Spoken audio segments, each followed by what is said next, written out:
Hello everyone, my self Saurabh Singh. आप सभी का हार्दिक अभिनंदन आज की मैथमेटिक्स क्लास में। हमारा कल टॉपिक चल रहा था, यानी कि पिछली वीडियो में हमने पढ़ा था, पिछली वीडियो में हमने देखा कि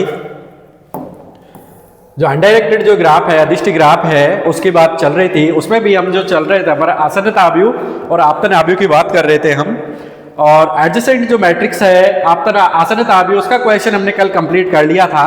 अब हमें अनडायरेक्टेड ग्राफ में जो इंसिडेंस मैट्रिक्स यानी कि आपतन आव्यूह है उसके बारे में बात करनी है। जैसा कि हमने हमारा कल की प्रॉब्लम थी, इसी का हमें आसन्नता आव्यूह निकालना था और इसी का हमें आपतन आव्यूह निकालना था। तो हम देख रहे थे कि ये आपके पास अनडायरेक्टेड ग्राफ है और आसन्नता आव्यूह में हमने देखा था कि वर्टेक्स से वर्टेक्स के बीच में हम बात कर रहे थे कि एक तरफ वर्टेक्स लेते हैं और ऊपर की साइड भी वर्टेक्स लेते हैं।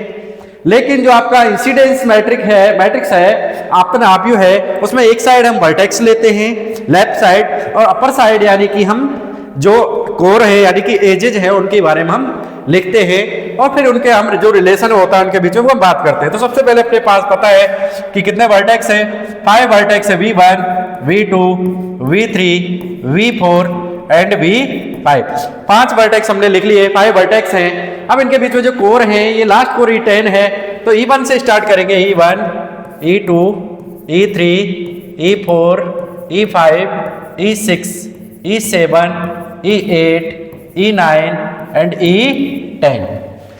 अब देखो, कल हम देख रहे थे एडजेसेंट मैट्रिक्स में, तो सबसे पहले हम केवल V1 से V1 के बीच में जो कोर है उसकी बात कर रहे थे। लेकिन यहां पर थोड़ा सा इंसिडेंस मैट्रिक्स यानी कि जो आपका आपतन आव्यूह है उसमें हम देखेंगे कि V1 से कौन कौन सी कोरें जा रही है। V1 से E1 जा रही है, ये जितनी भी कोर हैं वो किसी एक वर्टेक्स यानी कि हम V1 को फिक्स कर लेंगे और देखेंगे अगर इसके बीच में ये कोर जा रही है तो उसकी वैल्यू लिख देंगे, वरना उसकी वैल्यू 0 हो जाएगी। तो देखो V1, ये हमारा V1 है और V1 से E1 जा रही है और वो 1 टाइम जा रही है, तो V1 से E1 आपकी वैल्यू 1 हो जाएगी।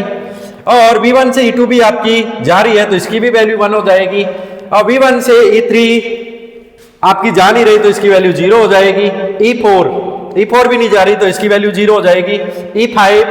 E5 आपकी ये भी नहीं जा रही V1 से, इसकी वैल्यू भी 0 हो जाएगी।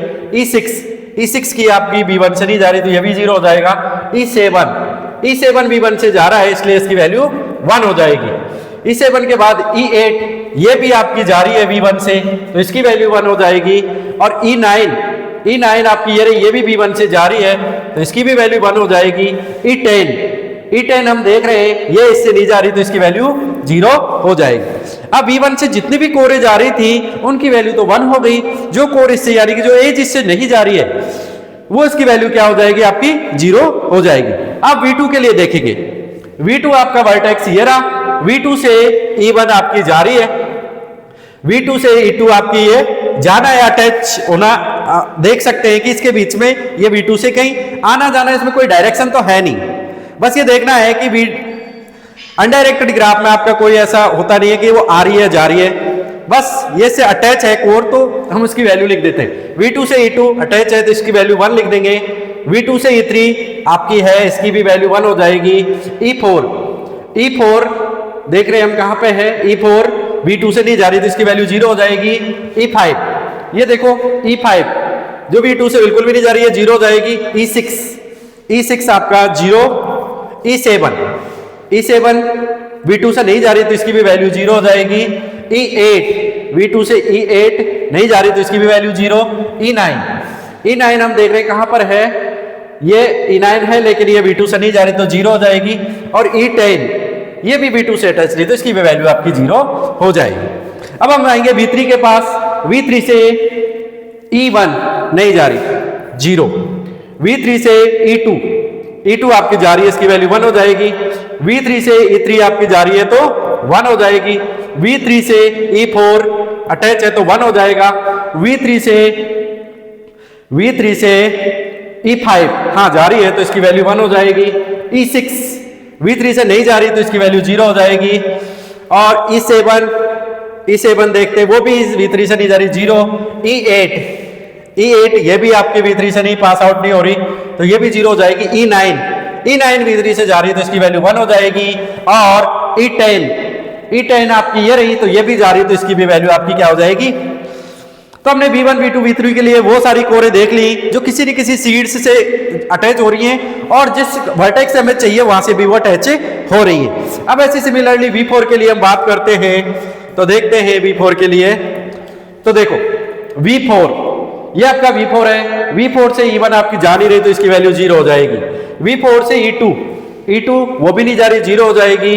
V4 से E3 वो भी आपकी नहीं जा रही तो इसकी भी वैल्यू 0 हो जाएगी। V4 से E4 हम देखते हैं वो जा रही है तो इसकी वैल्यू 1। V4 से E5 वो भी इसके साथ अटैच है तो इसकी भी वैल्यू 1 हो जाएगी, अरे E5। और V4 से E6, ये आपका V4 है, E6 ये भी है तो इसकी भी वैल्यू 1 हो जाएगी। और V4 से E7 हम देख रहे हैं ये भी है जो V1 और V4 के बीच में है, ये भी आपकी 1 हो जाएगी। V4 से E8 आपकी जो कि V4 से अटैच नहीं है तो इसकी वैल्यू आपकी 0 हो जाएगी। V4 से V9 हम देख रहे हैं क्लियर, जो कि V1 और V3 के बीच में है, V4 से इसका कोई लिंक नहीं है तो इसकी वैल्यू आपकी 0 हो जाएगी। और V4 से E10 जो कि अटैच नहीं कर रही तो इसकी वैल्यू 0। अब हमारा लास्ट वर्टेक्स अपना बच रहा है V5, उससे देखते हैं हमारी कितनी E1 से लेके E10 तक कितनी कोरें हैं जो कि इससे पास आउट हो रही है तो उसकी वैल्यू 1 लिख देंगे, और अगर उससे पास आउट नहीं हो रही तो उसकी वैल्यू 0 हो जाएगी। तो देखो V5 वर्टेक्स ये रहा, E1 अपनी जा ही नहीं रही तो इसकी वैल्यू 0 हो जाएगी। V5 से V5 ये रहा, E2 दूर है तो नहीं होगा। E3 V5 ये रहा, E3 ये रहा 0। V5 से E4 0। V5 से E5 दूर है, V5 दूर है तो ये 0। V5 से E6 हाँ ये रहा, V4 और V5 के बीच में E6 है इसलिए इसकी वैल्यू 1 हो जाएगी। V5 से E7 ये देखो V1 और V4 के बीच में है, V4 से इसका लिंक नहीं है इसलिए इसकी वैल्यू 0 हो जाएगी। और E8 हमें दिख रही है V5 के बीच में, इसकी वैल्यू 1 हो जाएगी। और E9 V1 और V3 के बीच में है, V5 के बीच में नहीं है इसलिए ये 0 हो जाएगी। और E10 V3 और V5 के बीच में है इसलिए इसकी वैल्यू 1 हो जाएगी। इस तरीके से हम देख रहे हैं कि ये हमारा अनडायरेक्टेड ग्राफ के लिए, जो अपना अनडायरेक्टेड ग्राफ है यानी कि अदिष्ट ग्राफ है, उसके लिए आसन्नता एडजेसेंट मैट्रिक्स जो होता है वो तो वर्टेक्स से वर्टेक्स के बीच में जितनी कोरें हैं वो वैल्यू होती है।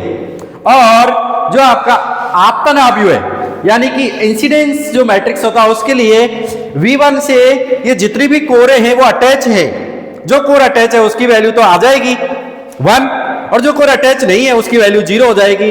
इस तरीके से हमारे क्वेश्चन सॉल्व हो गया। अब हम फिर मिलेंगे नेक्स्ट प्रॉब्लम के साथ। Thank you.